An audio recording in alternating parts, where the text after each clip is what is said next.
একজন হাফেজ সাহেব হাফেজ হওয়ার পরে প্রাপ্ত বয়স্ক যখন হয়েছে, হাফেজ সাহেবকে এবার আল্লাহর বান্দার বাবা তাকে বিবাহ দিবে। গ্রামের চতুর্দিকে মানুষজন লাগায় দিল, হাফেজ সাহেবের বিবাহ দিব। হাফেজ সাহেবকে বিবাহ দেওয়ার জন্য প্রস্তুত নিয়ে নিল। বিভিন্ন মেয়ে দেখতেছে, এক এক জায়গায় এক এক ভাবে দেখার জন্য তারা প্রস্তুত হয়ে আছে। ছেলে যখন হাফেজ সাহেব মেয়ে দেখার জন্য প্রস্তুত, এক এক করে মেয়ে দেখা হচ্ছে।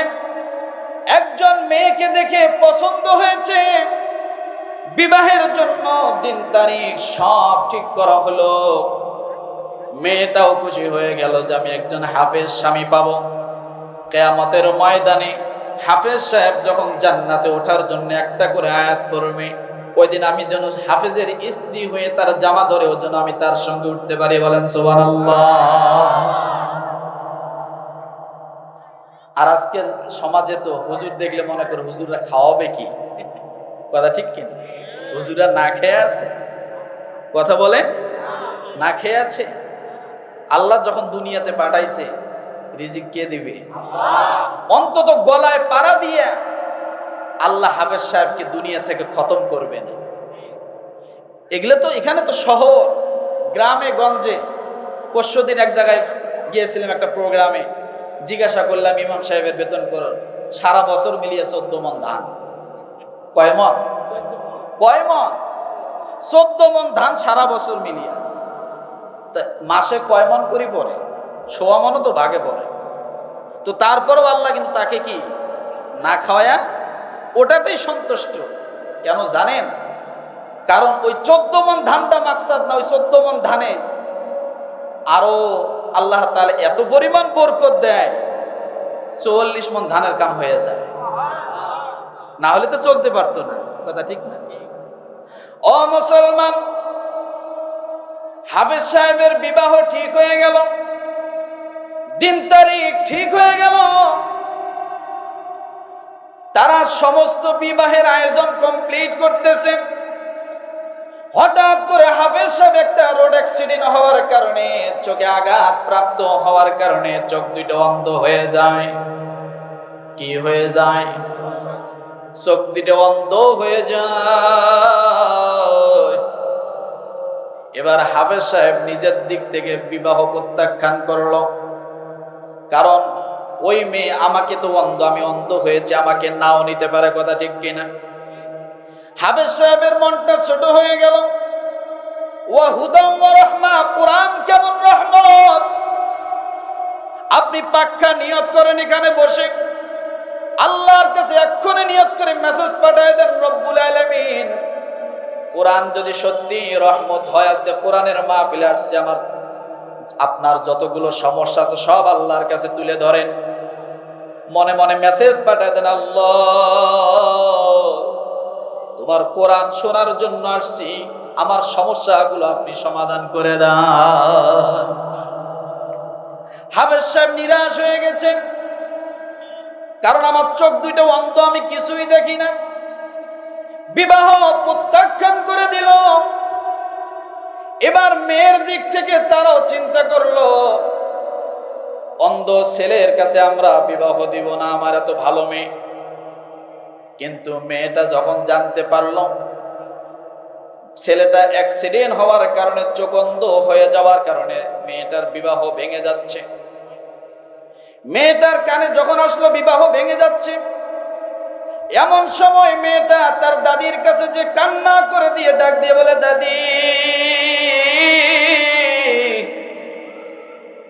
ছেলেটার সঙ্গে হাফেজ সাহেবের সঙ্গে যখন আমার বিবাহ ঠিক হয়, ও দাদি তোমরা বলো তখন হাফেজের চোখ দুইটা ভালো ছিল কিনা? দাদি বলে হ্যাঁ ভালো ছিল।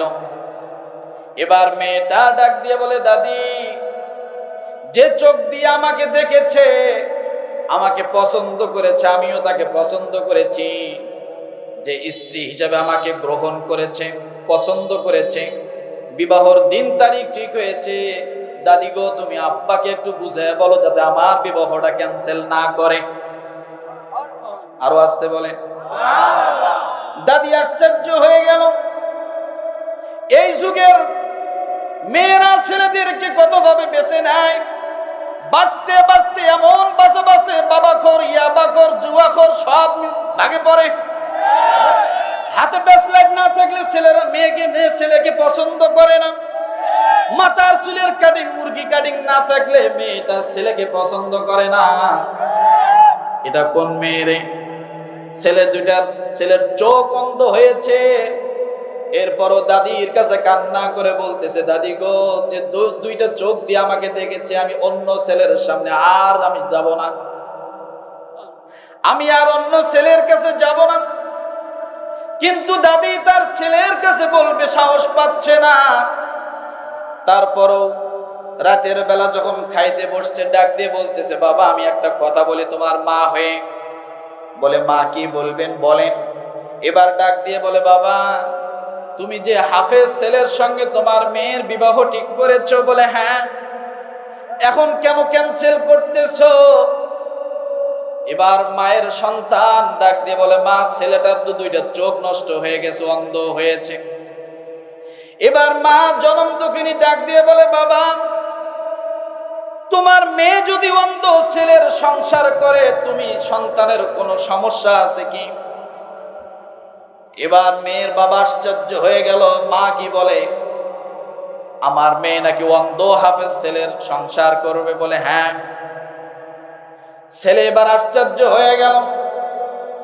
মাকে ডাক দিয়ে বলে, মা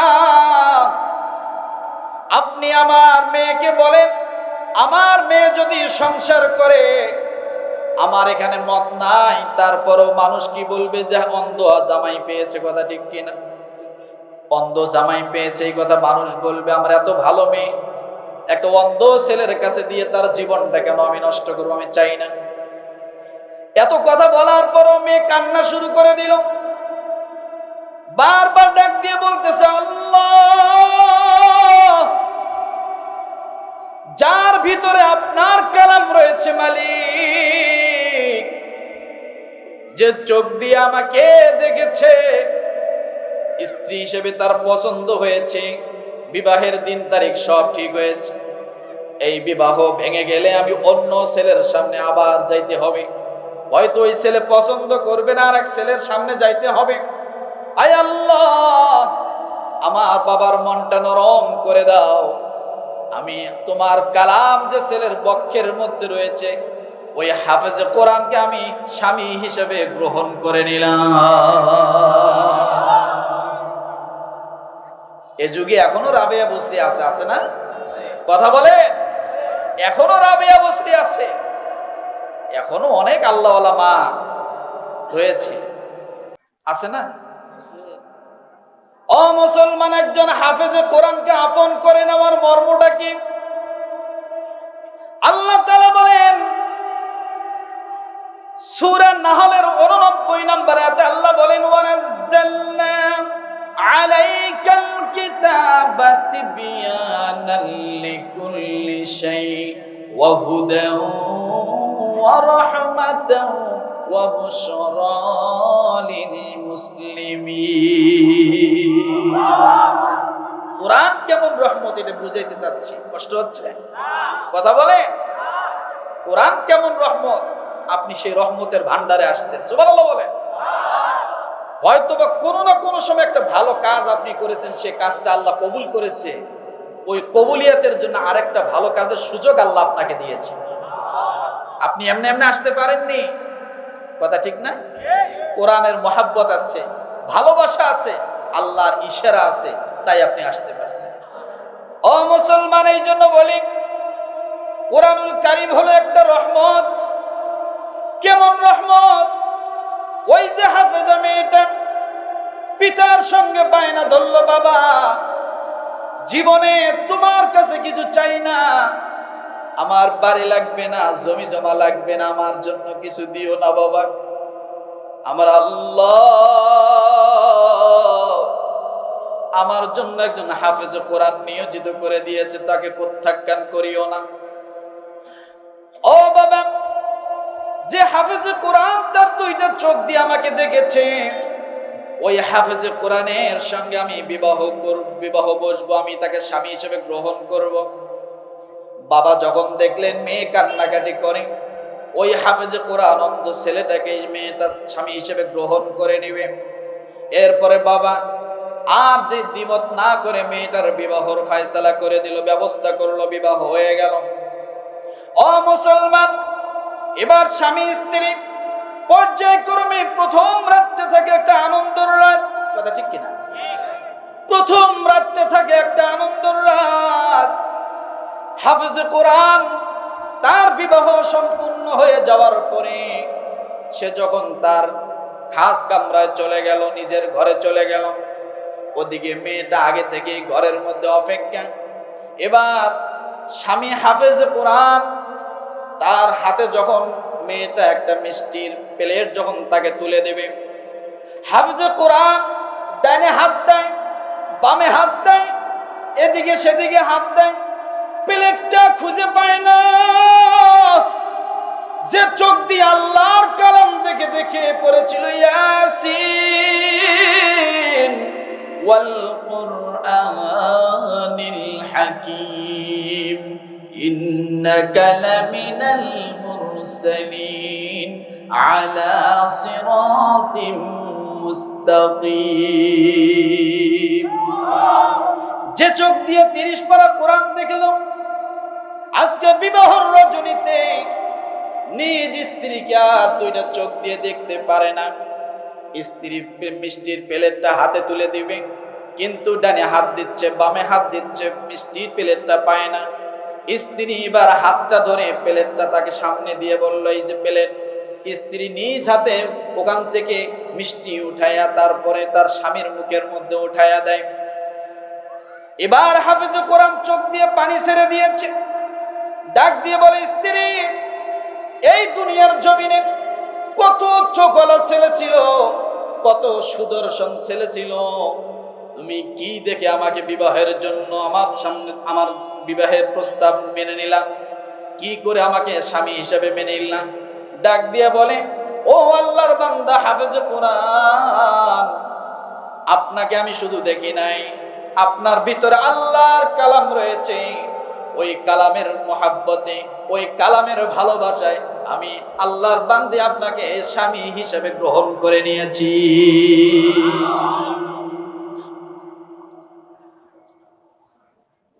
হাফেজে কোরআন চোখ দিয়ে পানি টপ টপ করে ছেড়ে দিয়েছে।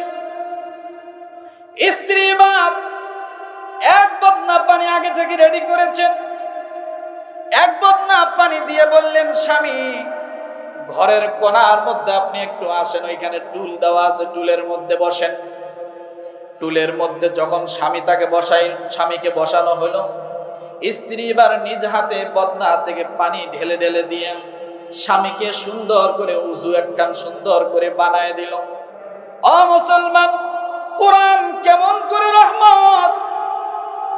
ওই যে আল্লাহর বান্দী হাফেজ কোরআনের স্ত্রী স্বামীকে সুন্দর করে যখন উযু করায় দিলেন, উযু করায় দেওয়ার পরে স্বামীকে নিয়ে দুইটা জায়নামাজ বিছায়া দিছেন।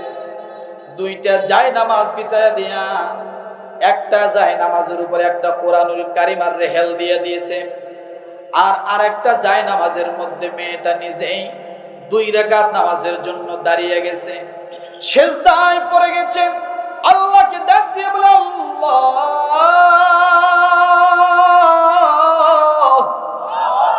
তোমার বান্দি, নগণ্য বান্দি, আমি তোমার বান্দি। আমি আজকে আমার ডান পাশে একটা হাফেজে কোরআনকে কোরআন দিয়ে বসায় দিয়েছি। আমি তোমার কপাল দেওয়া কপালটা জমিনের মধ্যে ঠেকায় দিলাম। আল্লাহ নিজে যেহেতু বলেছেন, আম্মাই ইউজিবুল মুদতাররা ইযা দাআহু ওয়া ইয়াকশিফুস সুআ ওয়া ইয়াজআলুকুম খুলাফাআল আরদ ইলাহুম মাআল্লাহ। আল্লাহ বলে, বান্দারে, মামলায় পড়েছো, মুকদ্দমায় পড়েছো, ঋণগ্রস্ত হয়েছো, অভাবগ্রস্ত হয়েছো, যে কোনো সমস্যায় জর্জরিত হয়েছো, ও বান্দা, 5টা 2 তুমি যদি একখানে করতে পারো, কয়টা 2? কয়টা 2? আল্লাহ ডাক দিয়ে বলেন, 5টা 2 যদি তুমি একখানে করতে পারো, আল্লাহ ডাক দিয়ে বলেন 5টা 2 যখন একখানে হয়ে যাবে, সঙ্গে সঙ্গে আমি আল্লাহ তোমার মতো বান্দা এবং আমি আল্লাহর মাঝে আর কোনো পর্দা থাকে না, তুমি যা বলো আমি আল্লাহ সব স্বীকার করে নেই। কয়টা 2? কয়টা? 5টা 2 মনে রাখেন। এক, কমসে কম রাতের 2টা। কয়টা? বুঝার জন্য বলছি, রাতের 2টা 2 রাকাত নামাজ, কমসে কম 2 রাকাত নামাজ। কয়টা? কমসে কম 2 রাকাত নামাজ। এরপরে আপনার 2টা হাত আল্লাহর দরবারে। কয়টা 2 গেল? কয়টা 2 গেছে? 3টা। রাতের 2টা কমসে কম। কমসে কম নিম্নতম কয় রাকাত নামাজ? 2 রাকাত নামাজ। এরপরে 2টা হাত আল্লাহর দরবারে। এরপরে 2 চোখের কয়টা গেল? কমসে কম 2 ফোঁটা পানি আপনি যদি আল্লাহর দরবারে ফালাইতে পারেন, রব্বুল আলামিন ডাক দিয়ে বলেন, রাসূলের দ্বারা জানা দিচ্ছেন, হাল মিন সাইলিন হাল মিন তাইবিন হাল মিন আফিয়াতিন আলা কাযা হাত্তা ইয়াতলু আল ফাজর। বান্দারে, তুমি তোমার যত সমস্যা আছে, তুমি যদি ঋণগ্রস্ত থাকো আমার কাছে চাও, আমি তোমাকে দেওয়ার জন্য আমি আল্লাহ উপস্থিত। কি? আমি আল্লাহ কি? আমরা কি চাই? চাই।